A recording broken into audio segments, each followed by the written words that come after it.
Hi, everybody. I'm Andrea Storz. I am Director of Employment Services at the ARC, and I also own a career counseling business called ADMS Inc. And as usual, PAR Wednesday nights, I am with my very good friend and partner, Shalom Klein. And tonight we are going to what?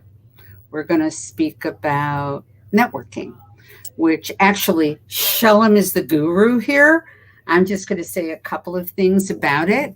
As you probably all know, you've heard the word networking for the past 10, 15 years. And I'm not sure everyone really understands what the word means when it comes to networking for employment. And it's not so easy, but once you get it, it can be a lot of fun. And the purpose of networking is really not to get a job. That's not what it's for. What it's for is to really kind of nurture and grow your contacts, grow the number of people that you know. That is not going to get you the job. You're going to get the job, but you have to know how to communicate. That's like one of the biggest issues with networking. You're not going to go up to someone at a networking event and say, "Hi, my name is Andrea Storz. I lost my job about 3 weeks ago. Do you have any leads? This is what I do." Okay, the person that you're talking to will probably want to just turn around and run away as fast as possible. You really have to know how to create conversations, and you also need to know how to listen to that person, because really it's all about them. It's not even about you. It's about them and how you can kind of interact and make it this comprehensive conversation. So you're both talking about each other, and oh, wait a minute, all of a sudden you have commonality and you have synergy, and the romance begins. Shalom, interrupt me, jump in. I don't like to interrupt you, Andrea. Oh my gosh, I agree with every word you've said. And again, such a pleasure to be back. I know it's been a couple of weeks since we've done this. We've talked about some important topics already. We've talked about some cover letters. We've talked about some important topics to sort of get you to the point. But now we're at the point. So you're at that point that you've identified who you are, and you have perhaps secured your way in to starting your networking journey. You have not yet gotten that interview, but you are now networking, which, as anybody that knows me knows, that's really the sweet spot. It's not what you know, it's who you know. That's what they say. And so indeed, networking is really where the action is. And I agree with you 100%, Andrea, with every word that you've said. And I wanna just sort of hammer home this message, and curious to hear your thoughts, Andrea. Networking is not just the typical, call it, networking event. Networking really comprises any time you are going to interact with people that are like-minded, that can help you along in the journey. What I mean by that is, some people call me an extrovert. I'm not naturally an extrovert, I promise. If I was at an event with you, Andrea, chances are you and I would hang out on the side and we'd chit-chat on the side. Right. Networking is when you are stretching the rubber band, when you're going beyond your comfort zone and you are meeting other people. So today, Wednesday, August 26th, I believe, if my Facebook feed is correct, today is National Dog Day or something like that. Andrea, you and I both love our dogs. Right. And that means that networking for us might mean being involved in the Humane Society, or being involved in an animal shelter or something like that, being involved in their volunteer event or their fundraiser or something like that. And if you and I are both there and we're meeting fellow dog lovers, and we have the opportunity to not just talk about our little dogs, my dog Buddy, and Andrea, you can introduce your dog soon. They're very cute, by the way.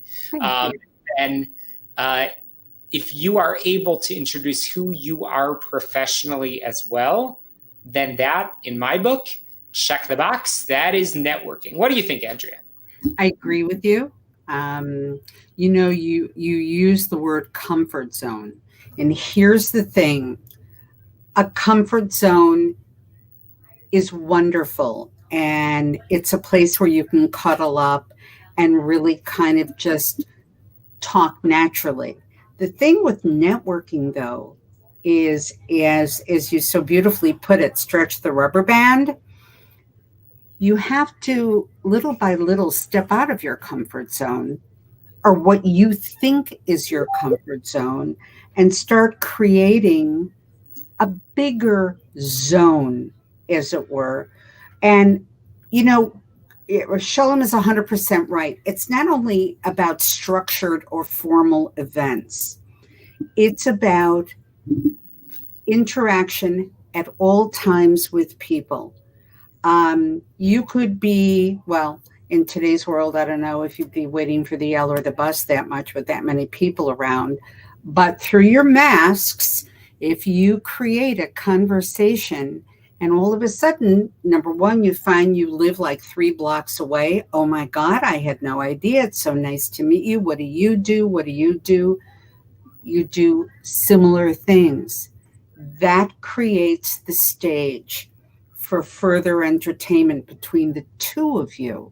So it doesn't have to be a structured event. And also, by the way, Shalom mentioned the Humane Society because it's something that you might have a connection to and immediately feel something toward. However, there are several people, especially now with the insanity of this world, they don't know who they are anymore. It's frightening, it's distressing. But if you start to talk to people and you hear what they do, and all of a sudden someone does something that's almost like a V8 moment for you, and you think, wow, I have all the skills for that. I can easily apply my resume into a peripheral opportunity or even something that's completely different. It's a wonderful way to not only expand your contacts, but you're also expanding your professional identity and finding out more and more and more about yourself. And, once that kicks in, and it will, it's amazing. And absolutely. And it's funny, you just said a couple of words that start with C. And I was thinking as you were talking, it's also about confidence. It's also about confidence because, in the past, Andrea, on some of our chats that we've had, we've talked about, perfecting until it's perfect. That there's no one size fits all when it comes to your resume, your cover letter, or anything like that. But even in your identity, as you get out there, you might get out there and you might say, you started today's conversation by introducing yourself as Director of Employment Services at the ARC and owner of ADMS Inc. And, I am always excited by what you say, but it is important to watch facial reactions. And networking is really the best place to do that. That when you are out there and you are introducing yourself and talking about who you are professionally, again, in this setting, yes, talk about little Buddy and little Teddy and little, we're using the Humane Society example, talk about those dogs, but also talk about who you are. And then if you get a glazed over look or stare and there's no facial reaction, you probably need to tweak what you're saying and to make it more impactful and to make it more memorable. And again, there is no one size fits all. What works well in a synagogue, group that you might be involved in might not work at the Humane Society or might not work at a Chamber of Commerce event. And by the way, those are all examples of possible networking events and functions. When we talk about networking, really, there's no, as I was just telling somebody actually earlier today, when you bake a chocolate cake, Andrea, you and I might bake the cake two very different ways. Bottom line, the goal is that the cake should come out yummy and delicious. Right. And you might substitute sugar for something else, and I might substitute the chocolate, whatever the case may be. The reality is that as long as you get to that outcome, and what I have discovered and what I have seen myself and what I've heard from so many people, Andrea, you and I have worked with so many people time and time again, is that bottom line, you have to be willing to try things and you have to be willing to go to a lot of things. So basically, practice makes perfect. I hate to say it. It's tough sometimes to embrace that when you're, bottom line, let's be practical over here. We are talking about employment. And I know how stressful that can be. Trust me, I get it. I really, really do. But you need to come in, and this sort of leads to the other piece that, Andrea, I'm really curious to hear your feedback on, is sort of that confidence piece coming in and the attitude that you come in with.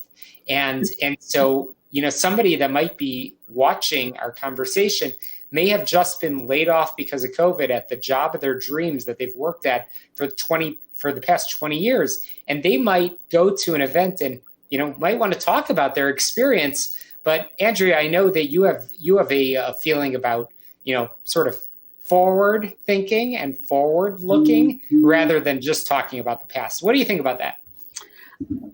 I do feel that way. But again, I have so many things I want to say. First of all, in today's world, in today's market, and that's kind of a loose term because I don't know what the market is. No one really knows what the market is, but you have to have a certain amount of flexibility. With the ability to communicate, you also, because of what is happening today, you have to have a sizable dose of compassion when listening to people talk to you. Now, you also have to develop an assessment skill, and you have to be able to evaluate where a conversation is going. If a conversation is going into a whole personal, emotional quicksand for that person, you have to find a way to kind of sidestep it. Knowing how to assess a conversation will let you know whether you want to get stuck discussing something that has nothing to do with what you're hoping to learn about that person. You have to know how to kind of direct conversations. And Shalom is right. I'm a forward person. You have to have compassion. You have to acknowledge certain pain, certain obstacles that the person has gone through. But at the same token, you have to kind of keep it centered. Keep the conversation focused on where you want it to be focused. If you see that that's not a possibility, you have to find a way to move on. So it's not easy. It really is not easy. The one thing I will say, I'm a big person with knowing how to assess where a conversation is going. And after you've networked enough and talked to enough people, it starts to become like a second nature. Okay, I know where this is going. So be careful and be aware. The other thing is that COVID, in a very twisted way, has made networking even easier. You don't have to leave your house if you don't want to. If you want to go to a formal networking group, everything is on Zoom.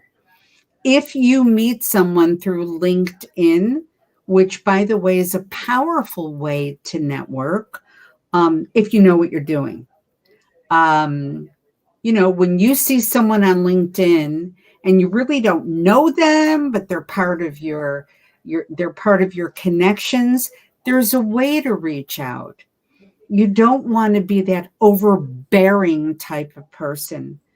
The best way to network is to engage, to let the other person know that you've done your homework You know what they're about and you want to hear more. Why do you want to hear more? Because you feel they would be an ideal person to hopefully give you feedback on the direction that you're considering. In other words, make the other person feel great about talking to you. It's an exchange, but it's got to be a fair exchange.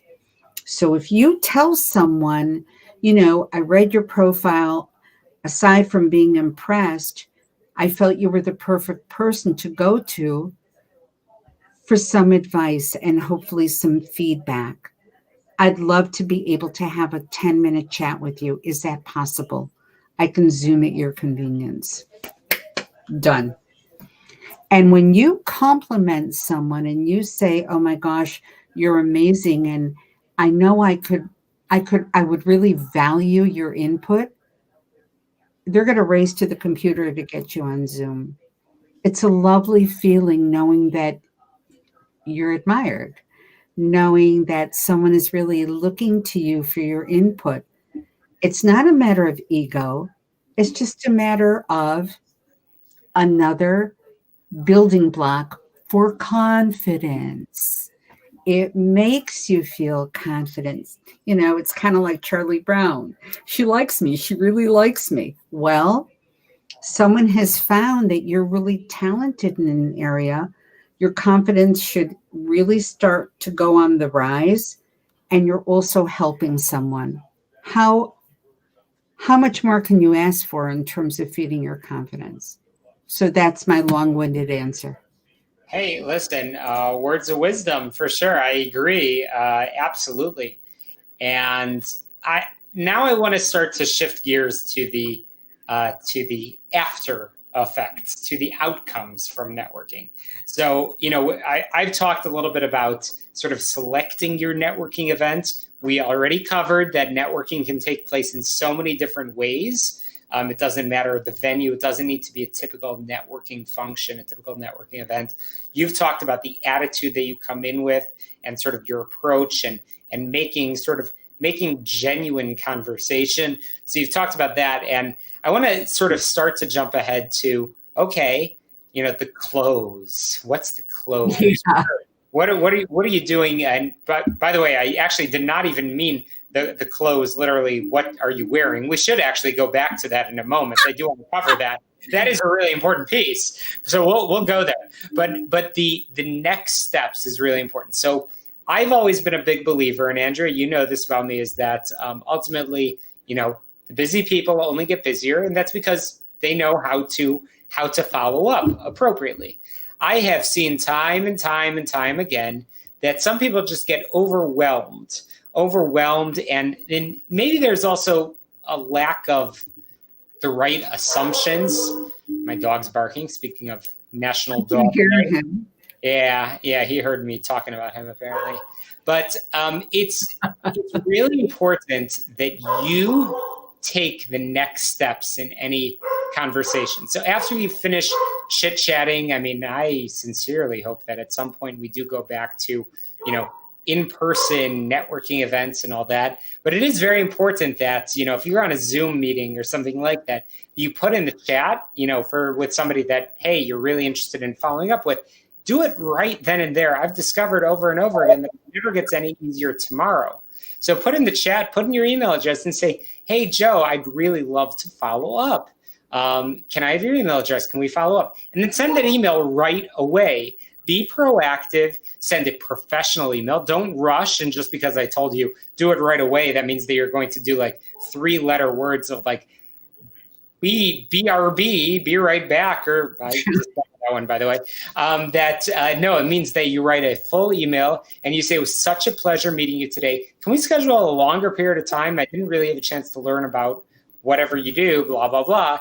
And perhaps we could schedule a time for us to have a more lengthy conversation. Do that right away, and you'll find that that people will respond in kind. And by the way, in that email, reference what you talked about. That makes that familiarity, because often, we're all, despite a lot of us working from home or whatever, the reality is that we're packing our days in so tight, jumping from one thing to the next. And, I, for one, have a lot of conversations every day. If you're going to follow up with me, tell me what we spoke about, refresh my memory, and then say, hey, can we schedule a time? Great. Propose the time. Make it easy on the people that you're networking with. Take those steps. Be the professional. People will appreciate it. I promise. I promise. So that follow-up is really important. Do it timely. The old-fashioned stuff still works. Yes, if you are able to send a note in the mail, that's fantastic. If you talked about something in particular, that's great.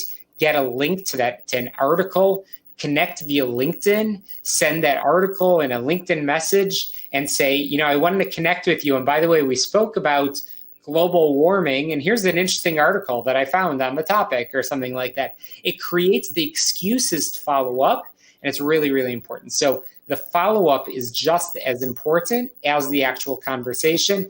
We're all busy. If you just have a great conversation, great. A lot of us have a lot of great conversations every day. Stand out, be memorable, show that you're a professional, and take those steps. I agree with everything you say. I'm going to throw in something that, unfortunately, yes, what is it? The greasy wheel gets the oil or something. I don't know. However, stalking is not a good idea.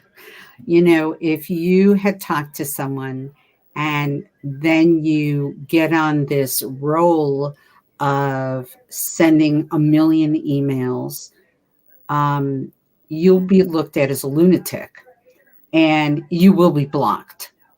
And you don't mean it like that. You're anxious, you're nervous, you're scared. You feel that this person could be dynamite in terms of helping you, but you got to slow it down. And at every step of the way, while it can be cordial and friendly, there always has to be the foundation of professionalism, because you don't know these people well enough to be anything but. So that's one way I would suggest, like, to follow up. Let's say you had a conversation with someone, and 2 weeks, maybe even 3 weeks later, you get an offer for an interview. Send an email to this person saying, as a result of our initial conversation, I took some of your advice. I now have an approaching interview. I really wanted to thank you so much for taking an interest, and was wondering if you'd mind if I could contact you and let you know how it went. First of all, you're not pushing them into your life. You're inviting them into your life. And there's a big difference. And again, they're going to feel great. Why? They're going to take the credit that you got the interview. And that's fine. It doesn't matter. Everyone needs a boost. The person who's giving, the person who's receiving. And I think that's something that everyone has to remember on the follow-up. And Shalom is 300% correct that it is the follow-up that creates an ongoing conversation, creates an ongoing relationship, because networking is about forming the relationship. And as a result of the relationship, you may find that job that makes an offer. So let's go to that piece that I just brought up, because I realized that really is an important piece. It's very important in this era of Zoom, where again, I love in-person networking events, especially to hammer home that message again. Networking is any time that you are going to meet like-minded people professionally. That is networking. So, but bottom line, we are in this era of virtual networking, and that counts too, for sure. So, it is very easy to assume that you can, bless you. It is very easy to assume that you can just log in on something, roll out of bed, and at 8 o'clock in the morning, and sign on something, and wear your your hair, if you have any. Not doing too well over here, but your hair can be all messy, and you're in your t-shirt or whatever it is. Let's talk about how to prepare for a networking event. What should you be wearing? Let's go to the basics, Andrea. So, most of you, I'm sure, know that it is always the right thing to appear professional. You're not going to wear a t-shirt. You're not going to wear a halter top. Now, truthfully, this is a matter of comfort. Some people get dressed completely for a Zoom because they feel it adds to the professionalism, and it feels like a real authentic type of work situation. Other people will wear a lovely top. I have a fly on there we go. They'll wear a lovely top and they'll put on a pair of shorts. It depends on what you feel you can accomplish thoroughly in the way you're dressed. I mean, you're going to get up, you're going to brush your teeth, you're going to comb your hair, you're going to brush your hair. If you wear makeup, yes, you're going to put on makeup. Don't treat this differently. Don't treat it like it's a Sunday morning where you're going to have coffee with someone. That's not what this is about. This is about a professional, work-oriented conversation that has tremendous importance in terms of the outcome. And the one thing I always say to every client, your first impression is your lasting impression, no matter what you think, because the mind goes back to the initial meeting. That's just human nature. You could be a really mean, horrible person, and over a period of 5 years, all of a sudden you're like the most well-liked person in the office. But someone is always going to say to you, remember when you first came? Oh, there we go. Remember when you first came? You were really a horrible person. So be careful. Be very careful in how you want to present. And that's a good point, Shalom. I mean, when someone comes to see me, and they want to talk about interviewing, and they're wearing blue jeans with a million holes in it, and which, by the way, is totally fine, except there is a time and a place for everything. And you have to be smart enough, and yes, do your research on either the company or the person to find out, is it super conservative? Is it super chill? Is it a startup? Is it one of these places that have been around for 150 years and they wear ties that really make their complexion look red? I mean, you have to really, that will also, by the way, help you figure out if the culture is the right place for you. That's a whole nother story. So it's a great topic, by the way. But I hope that makes sense. Yes? It does. It does. It absolutely does. And a lot of it goes back to what you said about, some people like to dress up and things like that. Whatever works for you, like we said about the chocolate cake, whatever works for you. But the key is definitely, don't let your guard down.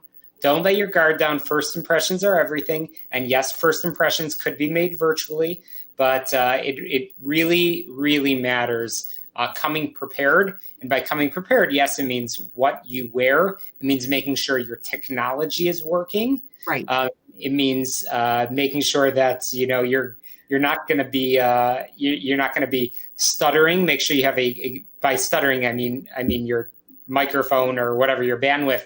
Make sure you test that. Make sure you've got the right setup, and that really matters. And it goes to everything that we've been saying all along.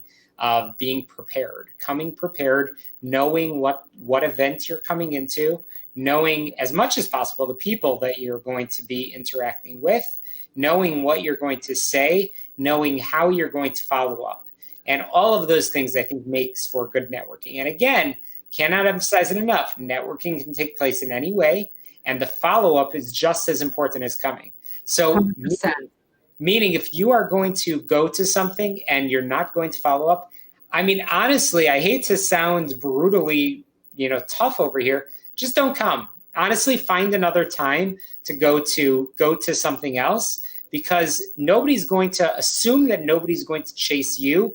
You're going to be the one that's going to have to chase everybody else. So be very strategic about making sure that you're going to be able to really put your 100%, your very, very best into whatever you do. Because as we said, the line that I said in the beginning really holds true. It's not what you know, it's who you know. And networking is stretching that rubber band to make sure you are meeting like-minded people, to make sure you are stretching that rubber band professionally as successfully as possible. And I want to say one thing, and that is, and you just reminded me, networking requires tremendous organization. Because there are very few in-person networking events, so you don't have a physical card that you can put in your phone. You need to create an Excel or put it in your phone, whatever, and have the contact information. And you do, as you said, strategic follow-up. And this way, you have it in front of you. Document the conversations so that you remember what you said to whom. Is it a lot of work? Yeah, but guess what? You have the time.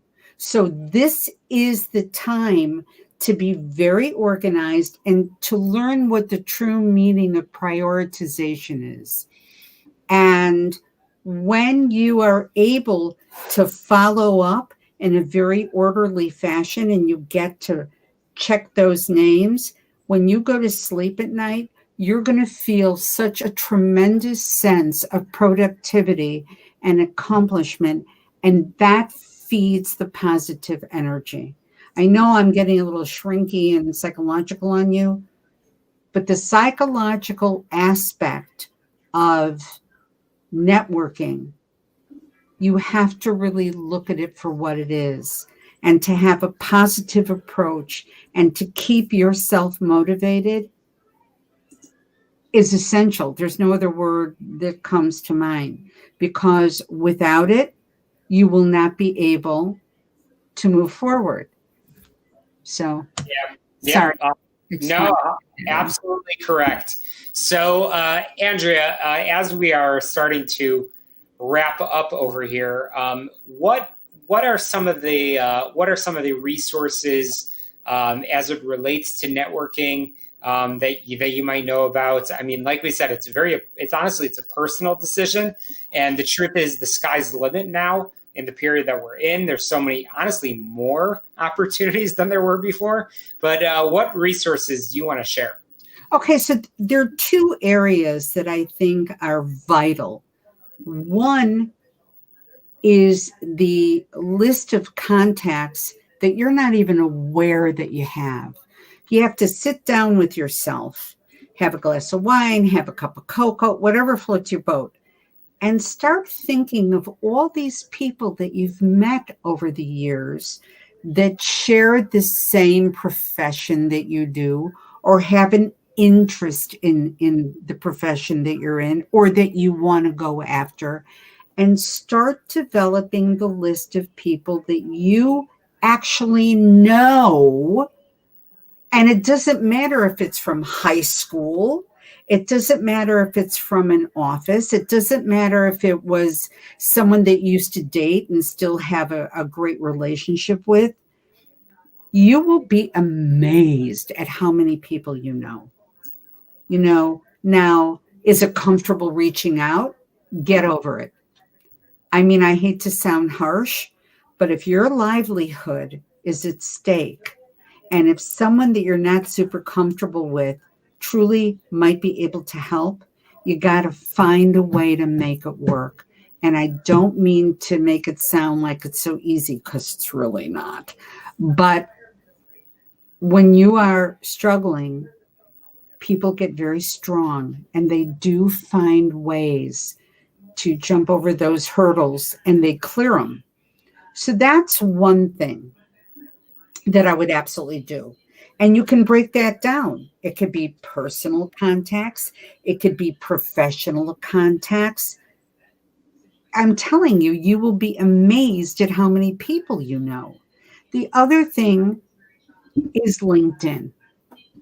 You know, LinkedIn is a very safe and easy way to expand your contacts, because you're hiding behind a computer.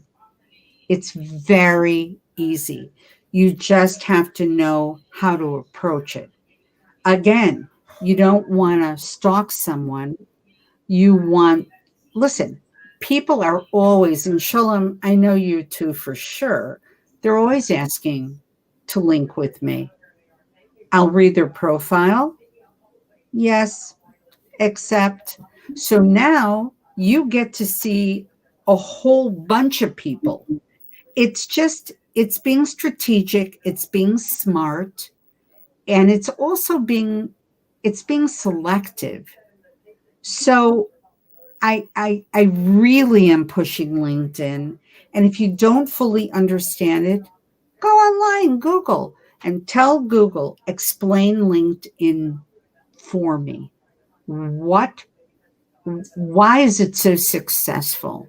How can it be successful for me?